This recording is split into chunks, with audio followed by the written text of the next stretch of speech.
Quentin Tarantino's success isn't always just about taste or reputation. It's also measured in risk, return, and staying power. So, let's start from the bottom. Level 1, least successful, Death Proof. Sitting at the bottom of Tarantino's success ladder is Death Proof. Released as part of the Grindhouse double feature with Robert Rodriguez's Planet Terror, the film was conceived as a deliberate throwback to exploitation slashers of the 1970s. It follows stuntman Mike, a stunt driver who uses his death-proof car to murder young women until he targets the wrong group. The reason Death Proof exists is crucial to its placement. Tarantino wasn't chasing mass appeal here, he was indulging a cinematic obsession. The project was an experiment in tone, pacing, and genre homage, complete with extended dialogue scenes, deliberate roughness, and practical stunt work meant to feel raw and retro.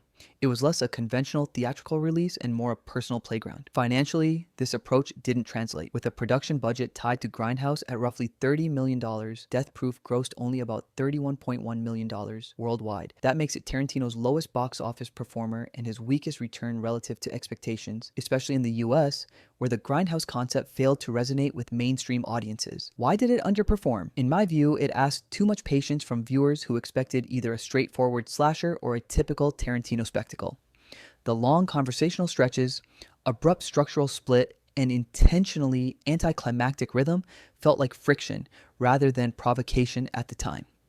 That said, I respect this film more now than I did on first watch. Over time, Death Proof has gained genuine cult status. Its stunt sequences remain some of the most thrilling practical car work ever put on film, and Kurt Russell's stuntman Mike has aged into a quietly iconic villain. As a commercial product, it stumbled, but as a creative experiment, it proves that even Tarantino's floor is built on intention, not failure. And that's not all from Tarantino as we move from a failure by design to small films that didn't aim big, but quietly changed everything. Level 2, strong indies, Reservoir Dogs. 1992 marked the beginning of everything for Tarantino. His debut movie, Reservoir Dogs, follows a group of criminals whose carefully planned diamond heist collapses off-screen, leaving them trapped in a warehouse, suspicious of one another and slowly unraveling. The story is fragmented through flashbacks, allowing Tarantino to focus less on the crime itself and more on loyalty, betrayal, and paranoia. Behind the scenes, this was survival filmmaking. Shot largely in a single, poorly ventilated warehouse during extreme heat, the film existed within strict limitations. Its budget, around $1.2 to $2 million, forced Tarantino to embrace minimal locations and long dialogue scenes. Financially, it grossed roughly $2.9 million worldwide, modest by any standard. But the efficiency mattered. The film turned a profit, exploded on home video, and became a cult phenomenon almost overnight. Culturally, Reservoir Dogs did more than its box office suggested. It announced a voice. The non-linear storytelling, the needle drop soundtrack, and the casual brutality felt radical at the time. In my opinion, its endurance comes from how confident it is despite its constraints. It doesn't feel like a first film, but since it's Tarantino we're talking about, we can't judge him by normal standards. Jackie Brown. Following the impossible task of succeeding Pulp Fiction, a film we would talk about later in this video, and Tarantino swerved instead of repeating himself. Adapted from Elmore Leonard's Rum Punch, the film centers on a middle-aged flight attendant caught between the FBI and an arms dealer, navigating a quiet, methodical game of survival. With a $12 million budget, Jackie Brown was still relatively small, especially after Tarantino's breakout success. It earned about $75 million worldwide, a solid return that proved he could draw audiences without shock tactics. Production-wise, the film leaned into restraint, fewer set pieces, more conversation, and an emphasis on character over momentum. At the time, some audiences were confused by its slower pace, but I think that's exactly why it's aged so well. Pam Grier's performance anchors the film with emotional intelligence and wariness rarely seen in crime movies. This was still in Quentin Tarantino's first decade of filmmaking as he was becoming a global brand. He built his reputation the hard way, through small, risky films that relied on dialogue, structure, and nerve rather than scale. Reservoir Dogs and Jackie Brown sit here not because they failed, but because their success was quiet, efficient, and foundational. Together, these films built credibility before dominance. They proved Tarantino's success wasn't a fluke and that he could create culture on a shoestring budget. But after indie credibility and restraint, Tarantino moved towards scale, where his ambition starts meeting the mainstream. Level 3, solid performers. Kill Bill, Volume 2. Released just 6 months after Volume 1 detonated in theaters. Audiences of Kill Bill expected more blood, more choreography, and more escalation in Kill Bill Volume 2. Instead, Tarantino delivered something slower, quieter, and far more talkative. The plot shifts inward, focusing on the bride's psychology, her past with Bill, and the emotional cost of revenge rather than the spectacle of it. Creatively, this was a risk. Volume 2 leans heavily on dialogue, extended monologues, and character confrontations. Entire scenes play like stage drama. Action is present, but it's restrained and purposeful. Structurally, Tarantino trades momentum for reflection, asking viewers to sit with the consequences of violence instead of cheering it on. Financially, the film still performed well. With a $30 million budget, it earned roughly $153 million worldwide. That's profitable by any reasonable standard, but noticeably less explosive than its prequel. Audience reactions reflected that drop. Some fans embraced the emotional depth, others felt misled by the tonal shift. I'd have ranked it higher, but Volume 2 rode on the coattails and prestige of Volume 1. But that doesn't mean I don't rate it. Personally, I think Volume 2 only got better with time. On rewatch, the patience feels intentional, not indulgent. It's Tarantino trusting dialogue to carry weight instead of movement. The Hateful Eight. Coming off the massive success of Django Unchained, another movie we'll talk about later in higher levels, expectations lean toward another kinetic, crowd-friendly genre remix. Instead, Tarantino delivered a claustrophobic chamber piece set almost entirely inside a snowbound cabin. The plot is deceptively simple. 8 strangers, all dangerous, all dishonest, trapped together as paranoia slowly boils over. What matters isn't what happens, but how long it takes to happen. The film is dense with conversation, suspicion, and delayed reveals. It's structurally closer to a stage play than a traditional Western. From a production standpoint, this was a gamble.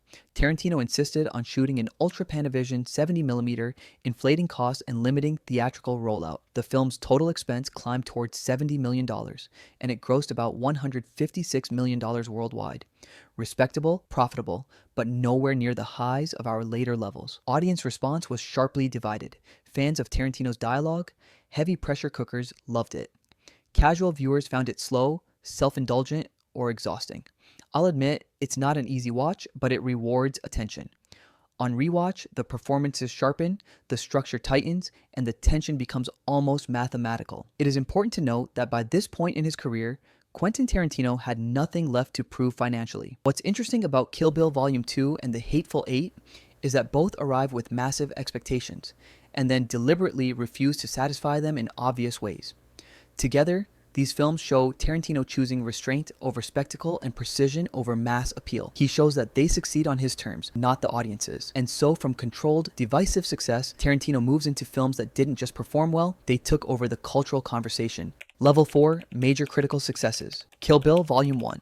Tarantino took a 6-year hiatus following Jackie Brown, and in 2003, he finally delivered his 4th studio project. From its opening moments, it felt like Tarantino announcing a new phase of his career. The impact was instant. Yellow tracksuit, katana blades, chapter cards, anime interludes, a soundtrack that felt curated, not chosen. This wasn't just a movie, it was a statement. The story is simple on paper. A woman betrayed, left for dead, seeking revenge, but Tarantino stretches that simplicity into operatic style.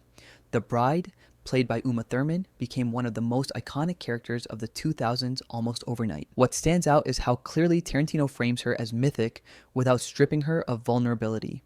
She's unstoppable, but never empty. The dialogue is sharp but sparse, letting action and visual language do the heavy lifting. Scenes like the House of Blue Leaves fight instantly entered film history. Behind the spectacle, this was also a career-defining collaboration. Thurman's performance reshaped how female action heroes were written and perceived. Financially, the film delivered. Made for around $30 million, it grossed approximately $181 million worldwide. Critics responded strongly, audiences showed up globally, and the film's influence on action cinema was immediate. Personally, I think this is one of Tarantino's purest expressions of joy as a filmmaker. It feels unrestrained, confident, and fully committed to its influences. Inglourious Basterds. Fast forward to 6 years later, and Inglourious Basterds represents a different kind of turning point. Where Kill Bill was stylistic excess, Bastards was controlled power. From its opening scene, it announced itself as something heavier, more ambitious.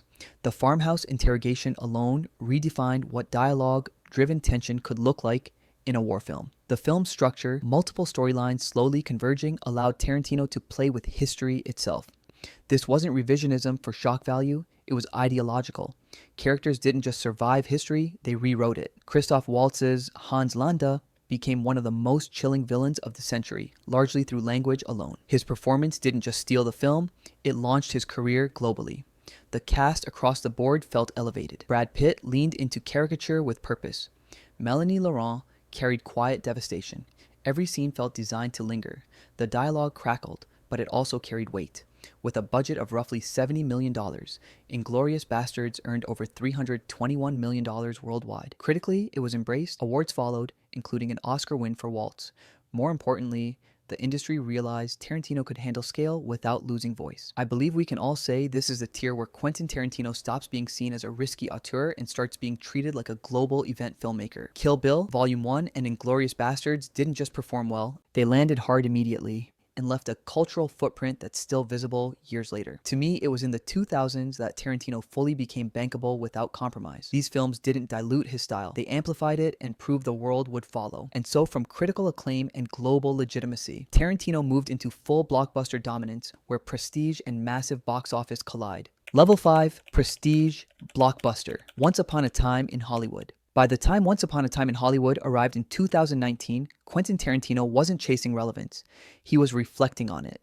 This was late career Tarantino, fully aware of his legacy, working at his own pace in an industry increasingly dominated by franchises, shared universes, and IP-driven storytelling. And somehow, against that backdrop, he delivered one of the most financially successful and personally expressive films of his career.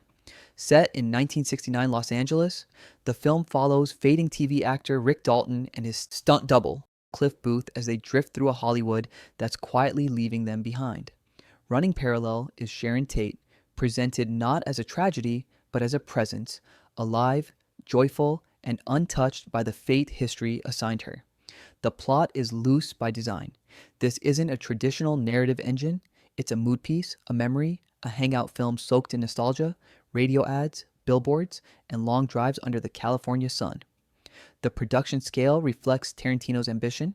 With a budget of roughly $90 million, much of it went into recreating 1969 Los Angeles in painstaking detail, period-accurate storefronts, costumes, vehicles, music licensing, and an extended shooting schedule to let scenes breathe. Add to that a stacked cast led by Leonardo DiCaprio, Brad Pitt, and Margot Robbie, and this was easily one of Tarantino's biggest financial gambles. And well, it paid off. The film grossed approximately $377 million worldwide, nearly quadrupling its budget. For a non-franchise, R-rated, dialogue-heavy film released in the peak era of superhero dominance, that's remarkable. This wasn't just a success, it was a statement that auteur-driven cinema could still pull massive audiences when executed with confidence and clarity. Awards followed. The film received 10 Academy Award nominations, with Brad Pitt winning Best Supporting Actor. Critics largely embraced it, even as some audiences found its pacing unconventional. Personally, I think that slowness is the point. This feels like Tarantino allowing himself to linger, to enjoy scenes without rushing to plot. What makes Once Upon a Time in Hollywood feel like a victory lap is its tone. There's no desperation here, no need to prove anything. It's warm, funny, violent when it chooses to be, and deeply affectionate toward a version of Hollywood that no longer exists. Tarantino isn't fighting the modern era, he's ignoring it and succeeding anyway. From nostalgic reflection and prestige success, we go back in time to when Tarantino prioritized scale, controversy, and mass appeal was at an all-time low. Level 6, Peak Commercial Success, Django Unchained.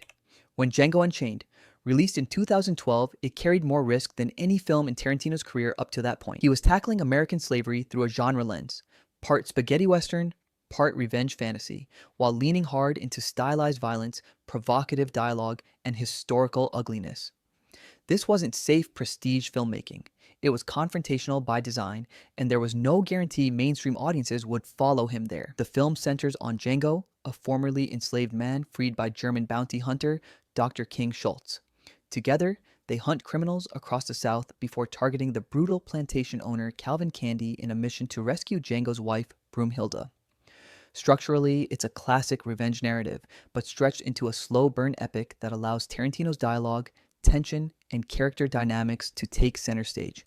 Jamie Foxx anchors the film with controlled intensity, while Christoph Waltz brings charm and moral clarity. Leonardo DiCaprio, in his first villain role, delivers one of the most unsettling performances of his career. The production scale was massive. With a budget of around $100 million, Django Unchained was Tarantino's most expensive film at the time. Well, it's still his most expensive to this day.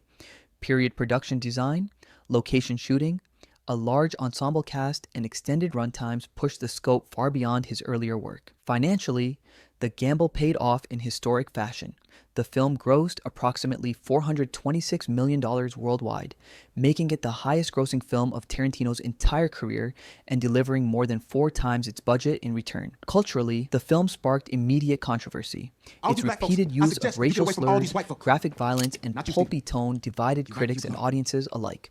Some accused it of exploitation, others praised it for forcing viewers to confront the brutality of slavery without sanitization. Tarantino didn't soften his approach, and that refusal to compromise became part of the film's identity. Django Unchained works because it understands its audience. It's angry, funny, operatic, and brutally entertaining. Audiences showed up because it delivered exactly what Tarantino promised: bold storytelling, unforgettable performances, and catharsis wrapped in genre spectacle. Awards followed, including 2 Academy Awards for Best Supporting Actor and Best Original Screenplay, but the real victory was commercial. This was Tarantino at full box office power. Provocative, uncompromising, and massively successful. And so we go from raw commercial dominance to the film that didn't just succeed, it altered cinematic history itself and Tarantino's trajectory forever. Level 7, the game changer, Pulp Fiction. When Pulp Fiction arrived in 1994, it didn't feel like a hit movie, it felt like a disruption. Independent cinema existed before Tarantino, but this film detonated the boundary between indie cool and mainstream dominance. Audiences weren't eased into its rhythms. They were thrown into a world where chronology didn't matter. Conversations stretched longer than action scenes, and violence shared space with humor, philosophy, and pop culture trivia. The narrative innovation was the real weapon.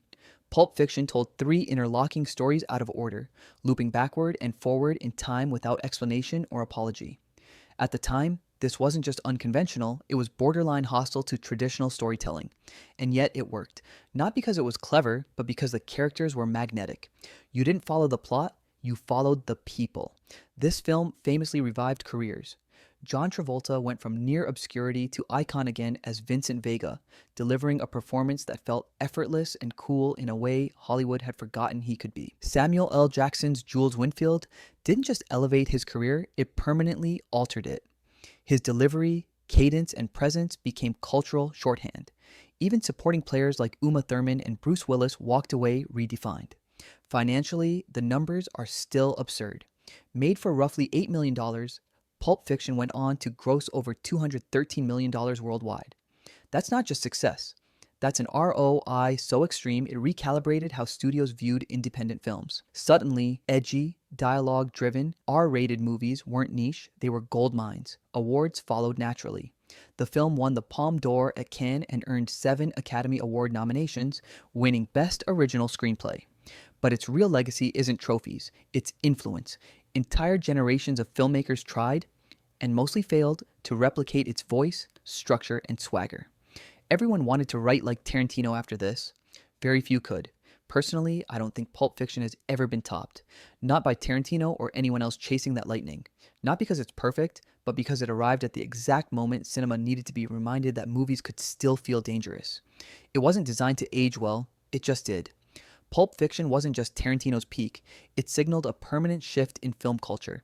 Tarantino's career proves that success doesn't come from chasing trends, it comes from making the audience adjust to you. No matter the scale, genre, or subject matter, his films carry a recognizable authority. Studios don't hire Tarantino to fit a market. They build the market around him. That consistency is the real achievement. Even his risks are calculated expressions of taste, not compromises. When a Tarantino film underperforms, it still leaves a cultural footprint. When it succeeds, it reshapes expectations. What stands out most to me is how rarely his name feels separated from the work. The brand isn't marketing, it's authorship. People show up knowing exactly whose voice they're about to hear, and they trust it enough to follow him anywhere. So which era of Tarantino hits hardest for you? Which film surprised you most financially or creatively? Drop your thoughts below, and if you want more insights like this, like and hit the subscribe button.